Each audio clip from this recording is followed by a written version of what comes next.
Hi everyone, I'm back to read the next chapter, chapter 4, from our book, Marie Grace Makes a Difference, from 1853, book 5, and chapter 4 is called Sent Away. Inside the ballroom, Marie Grace propped pillows under Mademoiselle's head. Then she offered a tiny spoonful of ice chips.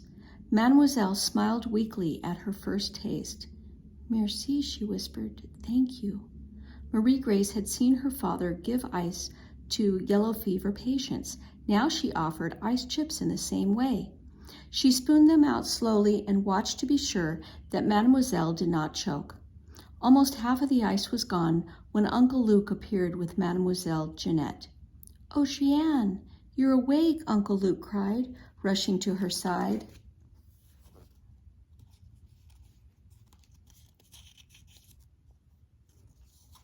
"She asked for ice," Marie Grace reported. Madame Jeanette nodded. "That's a good sign," she said, putting her hand on Mademoiselle Oceane's forehead. The dark-skinned nurse was tall, and her voice had an air of authority. Mademoiselle Oceane reached out her hand to Uncle Luke and whispered something to him. "Oceane says you took good care of her, Marie Grace," Uncle Luke said. A smile spread across his tired face, and she says she's feeling better. Relief swept over Marie Grace like a cooling breeze. Wait till I tell Cecile, she thought happily. She was about to fetch a basin of fresh water when she heard a man's voice booming in the distance. "I'm looking for my daughter, Marie Grace Gardner. Is she here?" Surprised, Marie Grace turned and saw her father standing in the doorway of the ballroom. She waved so that he could find her in the crowded room. As soon as he caught sight of Marie Grace, Dr. Gardner rushed toward her, holding tight to his black medical bag. He ran along the narrow paths between the cots, brushing aside another doctor who was in his way. His face looked gray-white. "What's wrong?" Marie Grace wondered. She had never seen her father look so upset. "Is he angry that I'm here?" But when he reached her father did not say anything. Instead, he dropped his bag and picked her up in his arms. He hugged her tight, and his face felt damp and stubbly against her cheek. "Thank heavens I found you," he said when he put her down. Then he stepped back and studied her face. "What happened?" he asked urgently. "Tell me your symptoms." Marie Grace was puzzled. "I don't have any symptoms, Papa. I feel fine." The furrows on her father's face deepened. "Then why are you here?" "I came to help Mademoiselle," Marie Grace explained. "You always say it's important for patients to have good nurses." For a moment, her father stared at her. Then he sighed. Suddenly, he looked very tired. "When I got home tonight, no one was there," he said slowly. "But there was a message on the slate that said, 'Marie Grace at infirmary.'" He put his hand on her shoulder. "I was certain that you were hurt or sick. I've been all over the city looking for you." Marie Grace's hand flew to her mouth. "I'm sorry," she said. "I asked Mrs. Lambert to leave a message on the slate. I didn't realize." "It was completely my fault, Thaddeus," Uncle Luke interrupted. "I hope you can forgive me. I never should have brought Marie Grace here without your permission." He turned to Marie Grace. "But I am very grateful for your help, T. Marie. You have been such a comfort to Oceane. I can't thank you enough." Papa rubbed his eyes wearily. "I suppose it was just a misunderstanding," he said finally. "In times like this, it's not surprising that such things could happen." Papa's face resumed its professional seriousness. "Now, let me see how the patient is doing." Dr. Gardner looked into Mademoiselle's eyes and took her pulse. He spoke with the nurse for a few minutes, and then he turned back to Mademoiselle Oceane. "You will be in good hands here with Madame Jeanette," he assured her. "Rest now, and I will call you tomorrow. Mademoiselle Oceane reached for Marie Grace. "Thank you, chérie," she said in a hoarse whisper. "I hope you'll feel even better tomorrow," said Marie Grace, giving Oceane's hand a squeeze. While Uncle Luke stayed behind to talk with the nurse, Marie Grace followed her father out through the maze of cots. She was surprised by the number of people who knew Papa. 2 doctors stopped him to ask for his opinion on their cases. A Howard volunteer had questions for Papa too, and when they finally reached the hall, Nurse Emmeline was at her desk. "Dr. Gardner," she called, "may I speak to you?" Marie Grace watched from a distance as her father talked with the nurse. He seemed to agree with what she was saying, but his stern expression did not soften. A moment later he returned.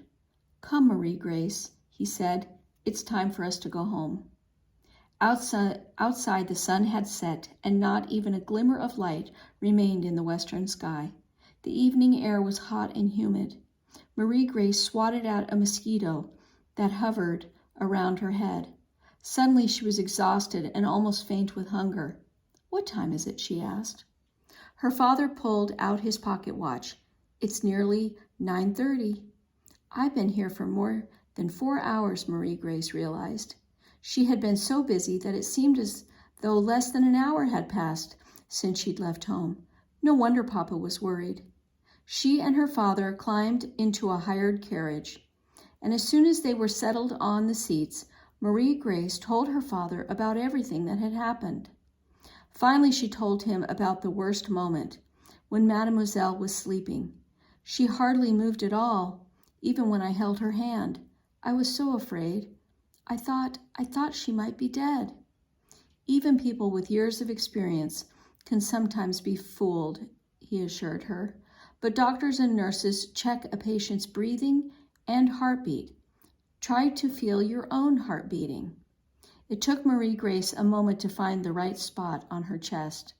Then she finally felt the reassuring heartbeat, and she smiled. "I'll remember that," she thought.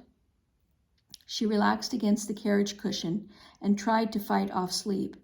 It was comforting to talk to her father. He understood what it had been like in the infirmary, and now she could understand what it was like for him to spend long nights caring for patients. "Nurse Emmeline told me what good work you did tonight, Marie Grace," Papa said quietly. "She said that many people twice your age would not have done nearly so well." He paused and then added, "I'm proud of you." It was dark inside the carriage, but Marie Grace beamed with happiness.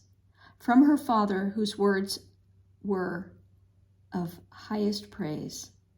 As the carriage wheels rattled down the road, Marie Grace heard them repeating, "I'm proud of you, I'm proud of you, I'm proud of you."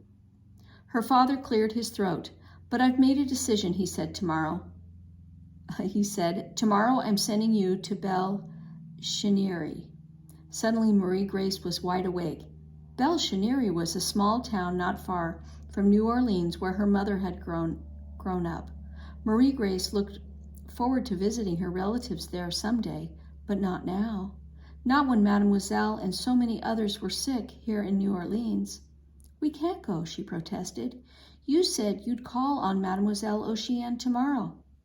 "I'm staying here," her father said firmly. "Only you are going, Marie Grace. Now that you've been inside the infirmary, you know how serious this epidemic is. It's worse than any that's ever hit New Orleans. You'll be safe in Belle Cheniere." Marie Grace was stunned by her father's decisions. "Why do I have to leave, Papa?" "I won't catch yellow fever. I've already had it, just as you have. I want to stay here with you." For a long moment her father was silent. Then he said quietly, "When I came home and saw the message that you were at the infirmary, I was more afraid than I've ever been in my life. I realized that I've been way too much caring for others, and I've left you alone to care for yourself." "But Papa," Marie Grace began. "No," her father interrupted. "I don't want you to be alone anymore. And when the epidemic is over, we'll find another housekeeper. Until then, you will stay with your great-aunt Lisette.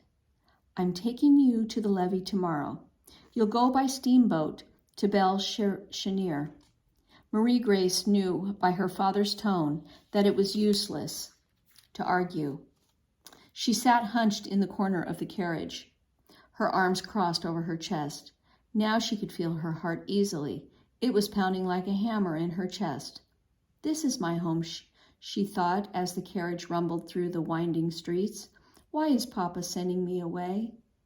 Outside the carriage, the creaking wheels repeated, sending me away, sending me away, sending me away. All right, and that is the end of chapter 4, and next time we'll read chapter 5.